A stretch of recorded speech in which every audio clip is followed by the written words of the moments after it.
Boa noite ou bom dia para você que me ouve. Quero estar dando continuidade à palavra de Deus. Parei em 2 Coríntios, o estudo passado. Parei em 2 Coríntios, capítulo 4, versículo 3 adiante. Estávamos falando sobre o amor ao mundo. Não ameis o mundo, nem as coisas que há no mundo. Eu quero dar continuidade a este vídeo. Quero dar continuidade a este assunto, né? Através da palavra de Deus. Parei em 2 Coríntios, capítulo 4, versículo de número 3, que diz assim: mas se o nosso evangelho ainda está encoberto, é para os que se perdem que está encoberto. Paulo falando, se o nosso evangelho está encoberto, é para os que se perdem que está encoberto. E no versículo 4 ele diz: nos quais o Deus deste século cegou o entendimento dos incrédulos, para que lhes não resplandeça a luz do evangelho da glória de Cristo, o qual é a imagem de Deus. Então eu parei o vídeo passado aqui nesse versículo, 2 Coríntios 4, versículo 3 adiante. Paulo disse: o nosso evangelho está encoberto é para os que se perdem que ele está encoberto. E ele fala, nos quais o Deus deste século. Então Satanás, ele é príncipe, ele é pai e ele também é Deus. Um príncipe falso, um pai falso e um Deus falso, né? Ele é um Deus deste século. Não o verdadeiro Deus, mas o Deus deste século. Falei no vídeo passado que tem espírito atuando naqueles que são desobedientes, atuando naqueles que são rebeldes, né? E qual é o espírito? O próprio Satanás e seus demônios. O próprio Satanás, o Deus deste século. Ele é o Deus deste século. Então quem atua e opera nos filhos da desobediência? O Deus deste século. Ele cega os incrédulos. Ele quer cegar as pessoas para que o evangelho não resplandeça sobre eles. Ele é o Deus deste século. Então ele vai atuar, vai agir na vida daqueles que são desobedientes, que são rebeldes, que não querem ouvir a Deus. Paulo disse: o nosso evangelho está encoberto, é para os que se perdem que ele está encoberto. Tem muitas pessoas se perdendo na prostituição, nas drogas, na bebida. Tem muitas pessoas se perdendo de alguma forma, de alguma maneira. Neste exato momento que eu estou falando com você, que me ouve, tem pessoas se perdendo no crack, na maconha, na cocaína, na bebida, na prostituição. Tem pessoas se perdendo neste momento. Até mesmo nas falsas religiões. Tem pessoas se perdendo. E Paulo diz: mas se o nosso evangelho ainda está encoberto, é para os que se perdem que está encoberto, nos quais o Deus deste século cegou o entendimento dos incrédulos, para que lhes não resplandeça a luz do evangelho da glória de Cristo, o qual é a imagem de Deus. Então, qual é o propósito de Satanás, do Deus deste século? Cegar o entendimento das pessoas para que a luz do evangelho não resplandeça sobre eles. Este é o propósito dele. Porque não nos pregamos a nós mesmos, mas a Cristo Jesus como Senhor, e a nós mesmos como vosso servo, por amor de Jesus. Porque Deus que disse: das trevas resplandecerá a luz. Ele mesmo resplandeceu em nosso coração. Paulo falando. Ele mesmo resplandeceu em nosso coração, para a iluminação do conhecimento da glória de Deus na face de Cristo. Então você precisa que Deus venha resplandecer em seu coração. Você precisa receber a luz de Deus. Você precisa ser liberto dessa cegueira. Tem um Deus neste século atuando, e muitas pessoas estão ignorando isso. Tem um Deus neste século que nós estamos vivendo. Tem um príncipe, tem um pai. Ele é pai da mentira, ele é o príncipe da potestade do ar. Ele é o Deus deste século, ele está atuando nos filhos da desobediência, como nós lemos em Efésios. É só você voltar ao vídeo passado. Então é necessário que Deus venha resplandecer em seu coração. O diabo quer cegar as pessoas, para que o evangelho não resplandeça sobre eles, para que eles não venham a ser libertos dele. Ele quer manter as pessoas aprisionadas nas trevas, para que as pessoas venham fazer a sua vontade, para que elas venham cumprir o seu desejo. Mas Deus não quer isso. Deus quer que a luz do evangelho resplandeça em você. Em Romanos 12, versículo 1, vamos ler Romanos 12, versículo de número 1. Paulo diz assim aos Romanos: rogo-vos, pois, irmãos, pelas misericórdias de Deus, que apresenteis o vosso corpo por sacrifício vivo, santo e agradável a Deus, que é o vosso culto racional. E não vos conformeis com este século. Paulo falando: não vos conformeis com este século, mas transformai-vos pela renovação da vossa mente, para que experimenteis qual seja a boa, agradável e perfeita vontade de Deus. Paulo está dizendo aqui aos Romanos: rogo-vos, pois, irmãos, pelas misericórdias de Deus, que apresenteis o vosso corpo por sacrifício vivo, santo e agradável a Deus, que é o vosso culto racional. Paulo está falando com aqueles que já são irmãos, não está falando com aqueles que estão fora da igreja, que estavam fora, que não eram irmãos ainda. Paulo está falando para eles apresentar o corpo deles como sacrifício santo e agradável a Deus. Ou seja, não é para apresentar o corpo deles para o pecado, mas sim para oferecer o corpo deles a Deus, apresentar o corpo deles a Deus como sacrifício vivo e santo. Não apresentar o corpo dele para a imundícia, para a impureza. Tem pessoas que estão apresentando o seu corpo para o pecado, para as drogas, para a bebida e prostituição. Deus quer que você apresente o seu corpo para Ele como sacrifício vivo, santo e agradável. Mas Satanás não quer isso. Ele quer que você use o seu corpo para cumprir os seus desejos, como eu já mostrei dentro da Bíblia e provei que Satanás tem desejo, tem vontade. Ele quer que você use o seu corpo para cumprir, para executar os seus desejos e as suas vontades. Mas olha o que Paulo fala para aqueles que já eram irmãos na fé, para aqueles que já estavam na igreja. Paulo fala: rogo-vos, pois, irmãos, pela misericórdia de Deus, que apresenteis o vosso corpo por sacrifício vivo, santo e agradável a Deus, que é o vosso culto racional. Paulo está pedindo para eles apresentar o corpo deles a Deus. Isso é agradável a Deus, que você apresente o seu corpo para Ele, não para a imundícia. Satanás sabe disso. E no versículo 2 ele diz: e não vos conformeis com este século, mas transformai-vos pela renovação da vossa mente, para que experimentei qual seja a boa, agradável e perfeita vontade de Deus. Paulo diz: não vos conformeis com este século. Por que não vos conformeis com este século? Porque neste século tem um Deus. E esse Deus vai sempre trazer atrativo para prender você. Vai sempre usar atrativos, coisas novas, para atrair você, para encher os seus olhos, para que você venha ser enredado por ele, para cumprir a sua vontade. Então Paulo diz: não vos conformeis com este século. Não vos conformeis com este século, Paulo está dizendo. E não vos conformeis com este século, mas transformai-vos. Olha aí, transformai-vos pela renovação da vossa mente. Ele está falando com aqueles que já eram cristãos, para eles se transformarem. Olha aqui: e não vos conformeis com este século, mas transformai-vos pela renovação da vossa mente, para que experimenteis qual seja a boa, agradável e perfeita vontade de Deus. Não era para eles se conformar com este século, mas sim se transformar pela renovação da mente deles, que eles já tinham tido a sua mente renovada. Não era para eles se deixar levar por este século, por este mundo, mas sim se transformar pela renovação da mente deles. A palavra de Deus faz uma renovação na nossa mente, nos transforma. Eles já tinham recebido o Evangelho, já tinham recebido a palavra de Deus. Então aqui Paulo diz: e não vos conformeis com este século, mas transformai-vos pela renovação da vossa mente,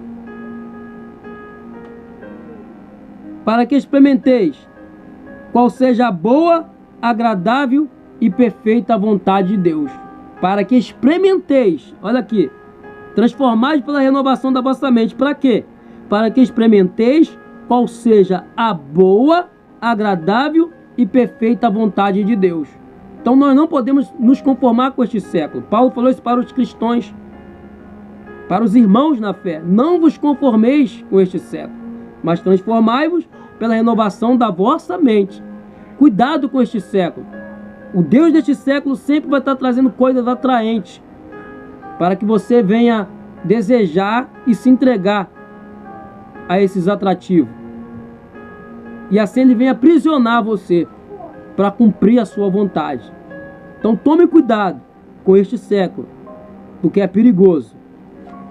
Vamos dar continuidade, vamos ler ainda em 1 João 5,18. 1 João 5,18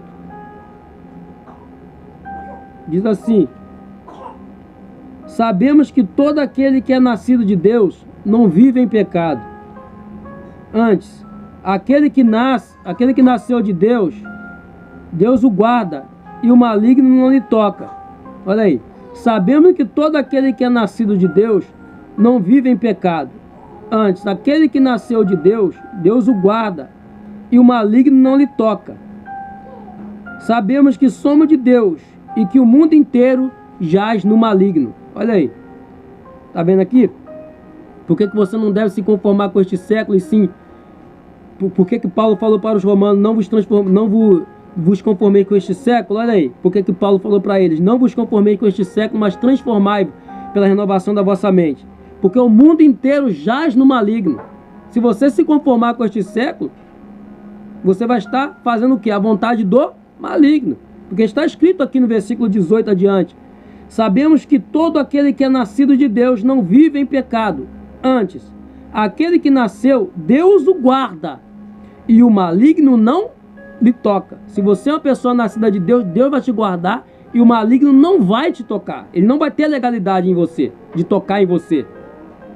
Aí Paulo diz no versículo 19, João dizendo melhor, diz no versículo 19: sabemos que somos de Deus e que o mundo inteiro jaz no maligno. O mundo não é do maligno, jaz no maligno, ou seja, ele está atuando no mundo. O mundo não é dele, mas ele está atuando no mundo. O mundo jaz, não é já é do maligno. O mundo jaz no maligno, ele já está atuando no mundo. Ele é o Deus deste mundo. Então aqui a Bíblia diz bem claro: sabemos que somos de Deus e que o mundo inteiro jaz no maligno. Se eu sei que eu sou de Deus e que o mundo inteiro jaz no maligno, eu vou me conformar com este século? Com o mundo? Não posso me conformar com o mundo. A Bíblia fala que aquele que quer ser amigo do mundo constitui-se o quê? Tiago 4,4: constitui-se inimigo de Deus. Por que constitui-se inimigo de Deus? Se eu andar de conformidade com o sistema deste mundo, com este século, eu não vou estar fazendo a vontade de Deus, eu vou estar fazendo a vontade do maligno. Então eu não posso me conformar com este mundo, porque o mundo inteiro jaz no maligno.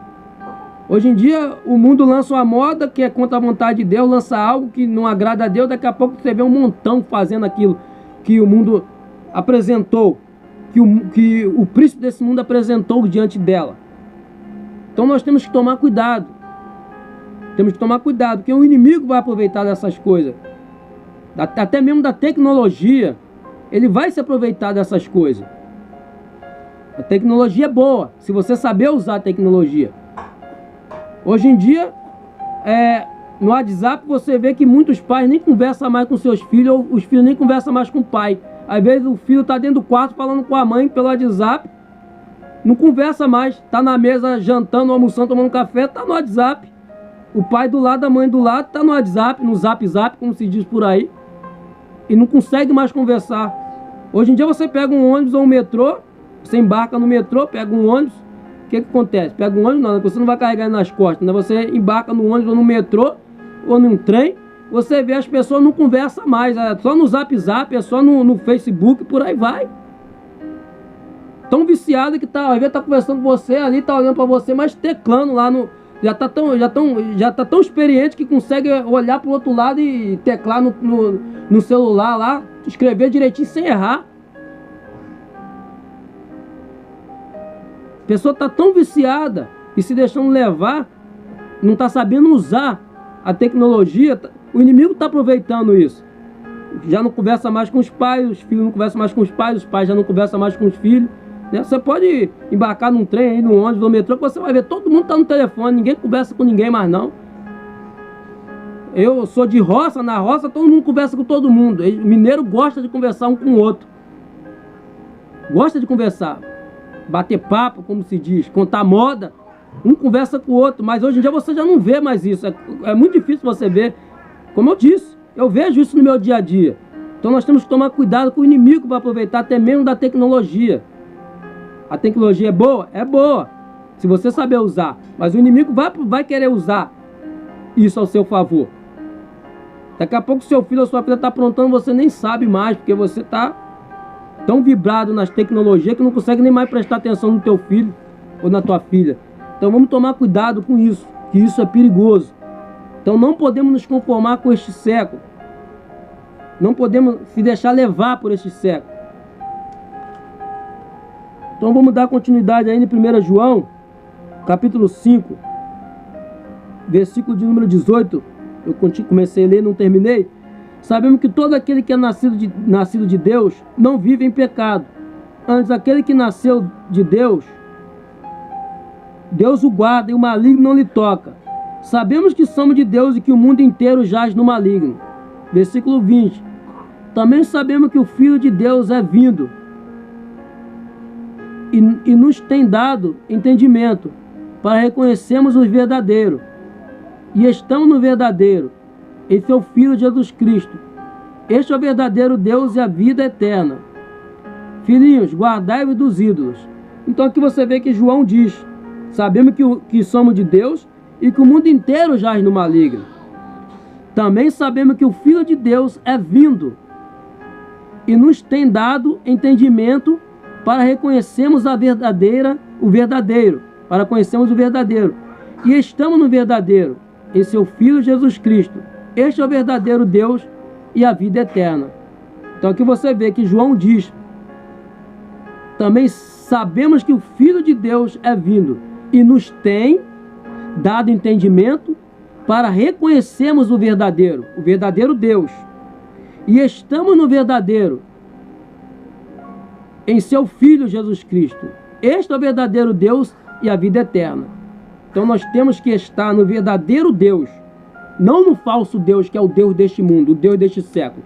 Só que se você seguir o curso deste mundo, se conformar com este século, você não pode dizer como João diz: estamos no verdadeiro. Ele diz aqui, ele conhece o verdadeiro. Está bem claro aqui. Você só pode dizer que você está no verdadeiro se você não andar de conformidade com este século. João diz bem claro: e estamos no verdadeiro, em seu Filho Jesus Cristo. Este é o verdadeiro Deus e a vida eterna. Então, ele fala: estamos no verdadeiro Deus. Você pode dizer que você está no verdadeiro Deus? Salmo 61, 3.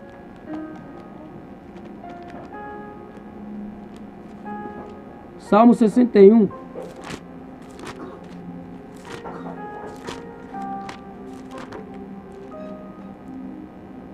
Diz assim, Salmo 61, 3. Pois tu me tens sido refúgio e torre forte contra o inimigo. Se você está no verdadeiro, você tem proteção.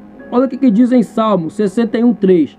Pois tu me tens sido refúgio e torre forte contra o inimigo. Se você não está seguindo o curso deste mundo, se você está fazendo a vontade de Deus, se você está no verdadeiro Deus, você tem proteção. Porque em Salmo diz: pois tu me tens sido refúgio e torre forte contra o inimigo. Tu tens me sido refúgio e torre forte contra o inimigo. Você tem a proteção de Deus se você está no verdadeiro Deus. Provérbio 18.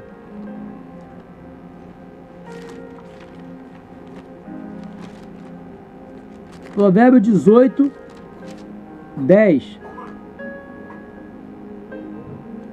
Torre forte é o nome do Senhor, a qual o justo se acolhe e está seguro. Torre forte é o nome do Senhor, a qual o justo se acolhe e está seguro. Deus é torre forte. Torre forte é o nome do Senhor, a qual o justo se acolhe e está seguro.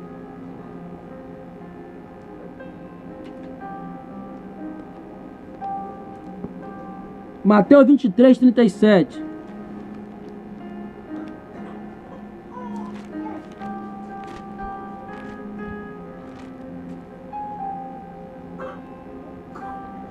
Diz assim: Jerusalém, Jerusalém, que mata os profetas e apedreja os que te foram enviados.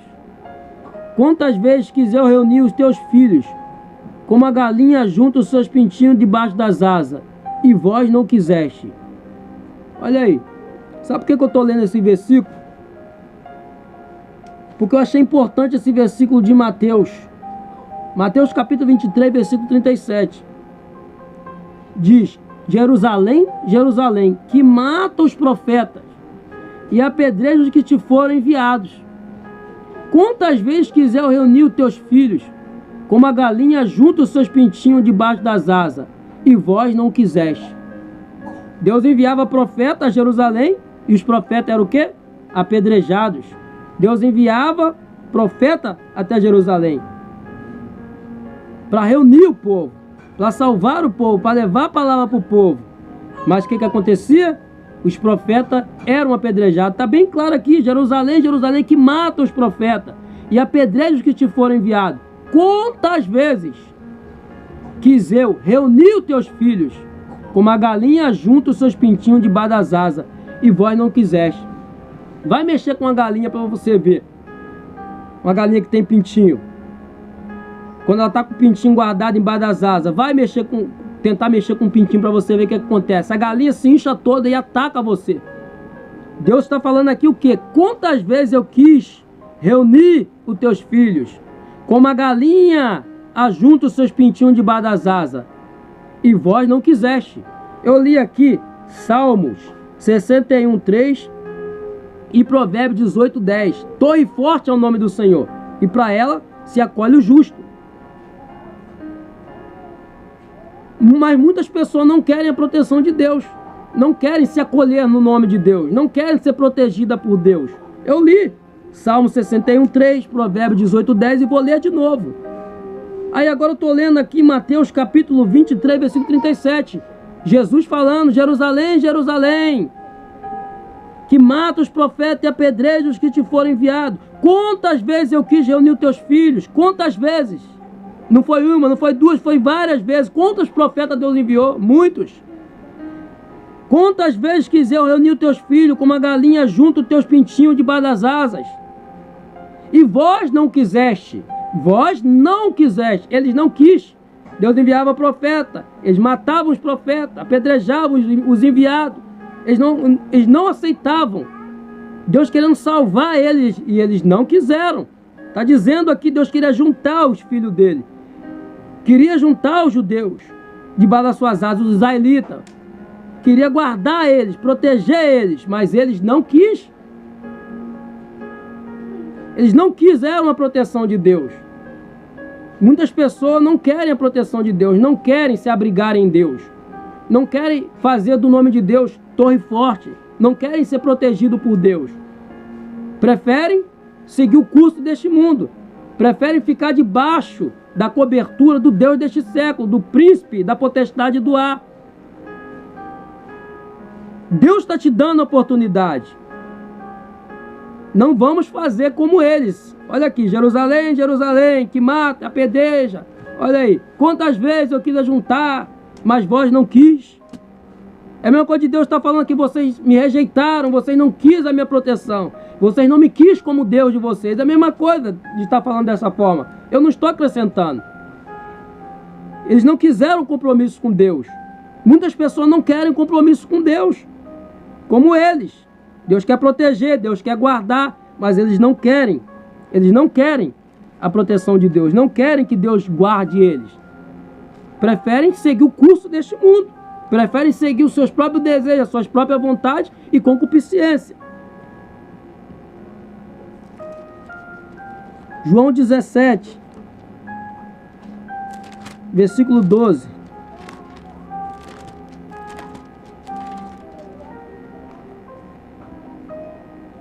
Jesus fala assim, João 17, 12. Quando eu estava com eles, guardava-os no teu nome, que me deste, e protegi-os. E nenhum deles se perdeu, exceto o filho da perdição, para que se cumprisse a Escritura. Jesus está dizendo aqui, quando eu estava com eles, guardava-os no teu nome. Jesus falando acerca dos seus discípulos. Quando eu estava com eles, guardava-os no teu nome, que me deste, e protegi-os. E nenhum deles se perdeu, exceto o filho da perdição, para que se cumprisse a Escritura. Mas agora vou para junto de ti, e isto falo no mundo, para que eles tenham o meu gozo completo em si mesmo. Eu lhes tenho dado a tua palavra, e o mundo os odiou, porque eles não são do mundo, como também eu não sou. Não peço que os tireis do mundo, e sim que os guarde do mal. Eles não são do mundo, como também eu não sou. Santifica-os na verdade, a tua palavra é a verdade. Assim como tu me enviaste ao mundo, também eu os enviei ao mundo. E a favor deles eu me santifico a mim mesmo, para que eles também sejam santificados na verdade. Não rogo somente por eles, mas também por aqueles que vierem a crer em mim por intermédio da sua palavra. Olha aí, Jesus está pedindo a Deus, o Pai, para que viesse guardar os seus discípulos. Jesus está falando, quando eu estava no mundo, quando eu estava com eles, guardava-os no teu nome, e nenhum deles se perdeu, exceto o filho da perdição, que é Judas, né? Exceto o filho da perdição, para que se cumprisse a Escritura, Jesus está dizendo. Então você vê, olha a importância de ser guardado por Deus. Tem poder, tem proteção, o mal não toca. Jesus está falando que guardava os discípulos no nome que o Pai deu para ele, quando estava com eles. Aí Jesus agora está pedindo para o Pai guardar eles do mal. No versículo 15, não peço que os tireis do mundo, e sim que os guarde do mal. Olha aí. Se não fosse importante, Jesus não pedia isso para o Pai. Jesus está pedindo aqui, não peço que os tire do mundo, e sim que os guarde do mal. Se você quer ser guardado do mal, aceite essa palavra. Se você não quer, continue seguindo o curso deste mundo. O próprio Jesus pediu para o Pai guardar os discípulos. Olha só. Aí no versículo 20, olha só o que diz. Não rogo somente por eles, não rogo somente por estes, mas também por aqueles que vierem a crer em mim, por intermédio da sua palavra. Jesus está falando que não está pedindo só para os discípulos, mas para por aqueles que viessem crer nele também, por intermédio da palavra de Deus. Olha só o que Deus está falando com você neste momento. Ele quer te proteger, Ele quer te guardar, porque tem mal no mundo. Tem um Deus agindo no mundo, um Deus falso agindo no mundo. Tem um mal no mundo. Então é necessário você ser guardado. É necessário você ser protegido. E Jesus falou isso aqui no versículo 20. Ele diz, não rogo somente por estes, ou seja, somente pelos discípulos, mas também por aqueles que vierem a crer em mim, por intermédio da sua palavra. Se você vier a crer em Deus através da palavra de Deus, se você vier a crer em Jesus através da palavra de Deus, você também vai ser guardado. Porque Jesus rogou não só pelos discípulos, mas também por aqueles que viessem crer nele, por intermédio da palavra de Deus. Está dizendo bem claro, não rogo somente por estes, mas também por aqueles que vierem a crer em mim, por intermédio da sua palavra. Então quando Jesus pediu para o Pai guardar aquele que o Pai deu para ele, Jesus roga também por aqueles que viessem a crer nele mais na frente. Então essa oração tem poder na vida daqueles que vão crer, que vão acreditar nele, através da palavra. Olha aqui, não rogo somente por este, mas também por aqueles que vierem a crer em mim, por intermédio da sua palavra. Aí é você que decide. Você crê ou não crê? Você acredita ou você não acredita? Romanos 6,15.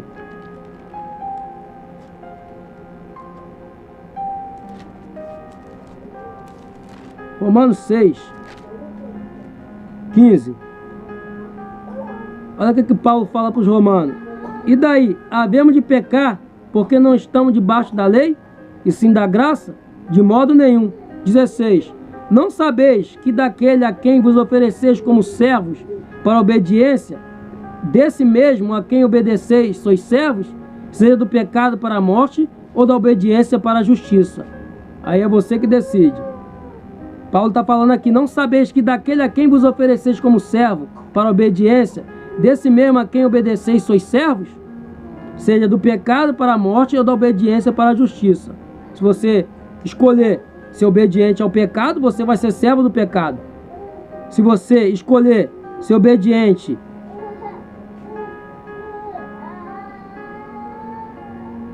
olha só, não sabeis que daquele a quem vos ofereceis como servo para a obediência, desse mesmo a quem obedeceis sois servo, seja do pecado para a morte ou da obediência para a justiça. Aí é você que decide. Se você escolher ser obediente à palavra de Deus, você pode ter a proteção de Deus, pode ser guardado por Deus. Agora, se você escolher ser obediente ao pecado, você vai ser escravo do pecado. É melhor você ser servo da justiça do que ser servo do pecado. É melhor você ser servo da justiça. Não escolha ser servo do pecado, porque se você escolher, você vai ser escravo do pecado. E como que você vai ter a proteção de Deus sendo escravo do pecado? Aqui Paulo está falando com os romanos, e daí havemos de pecar porque não estão debaixo da lei? Ou seja, não estavam mais na lei, mas sim na graça. Mas não é porque ele estava na graça agora que eles vão viver no pecado.